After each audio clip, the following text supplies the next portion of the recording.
We're looking at the fourth church in Asia that the book of Revelation was initially addressing. This is the church of Thyatira in chapter 2 and verse 18. This is the longest message to any of the churches, so we'll have to move through it very quickly. But the church of Thyatira in verse 18, it says, "To the angel of the church in Thyatira write, the Son of God, who has eyes like a flame of fire, and his feet are like burnished bronze, says this." So again, going back to chapter 1, and a description of Jesus in verse 15 there, his eyes see all things, and they judge all things, and his feet, like burnished bronze, speaks of his power to stamp out all evil, says this, "I know your deeds," he always knows, "and your love and your faith, service and perseverance, and that your deeds of late are greater than at first." What a commendation that is. They are not only a church that has many great virtues, they also are a church that are growing in those virtues. That's a commendable thing. But he immediately moves into an area of condemnation. He says, "But I have this against you, that you tolerate the woman Jezebel, who calls herself a prophetess, and she teaches and leads my bondservants astray, so that they commit acts of immorality and eat things sacrificed to idols."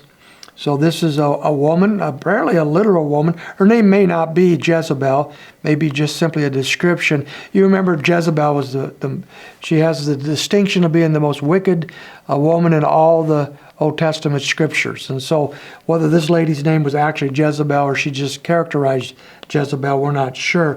But she's leading the people into to sinful behaviors, immorality, involvement with idols. "And I gave her time to repent, and she does not want to repent of her immorality. So, behold, I will throw her on a bed of sickness, and those who commit adultery with her into great tribulation, unless they repent of their deeds." So 3 times we come up with this word repent. He gave her time to repent. She doesn't want it. She has nothing to do with it. So the Lord is going to bring chastisement or judgment upon her and those who follow her if they do not repent. Apparently, he's still giving her and them a bit of time to repent, and if they do not, he will come against them. He says in verse 23, "I will kill her children with pestilence, and all the churches will know that I am he who searches the minds and hearts, and I will give to each one of you according to your deeds. But I say to you, the rest who are in Thyatira, who do not hold this teaching, who have not known the deep things of Satan, as they call them, I place no other burden on you." So he is looking to a different group of people who are not following this lady Jezebel in her sinfulness and her immorality, and have not followed the deep things of Satan. So we're not sure what that doctrine was, but it's ugly and it's corrupted. "I place no other burden on you," he said. "Nevertheless, what you have, hold fast until I come." So persevere, continue to do what you're doing, and don't get sidetracked by these false teachings.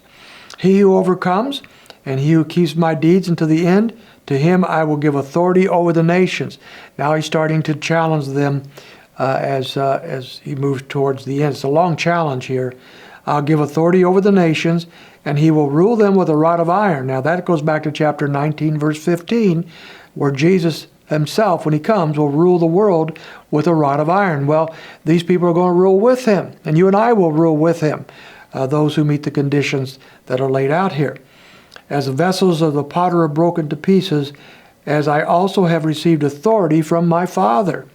So Christ has that authority, and I will give him the morning star. So Christ, who has the authority from the Father, is giving that same authority to this church at Thyatira, to those who overcome.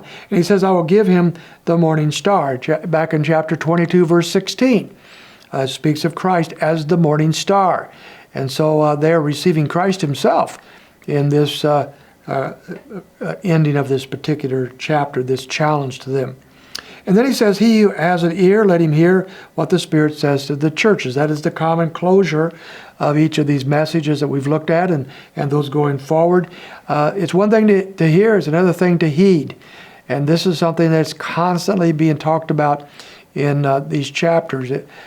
Don't just be hearers of the word, as James tells us, but be doers of the word. So he's giving them very important instruction.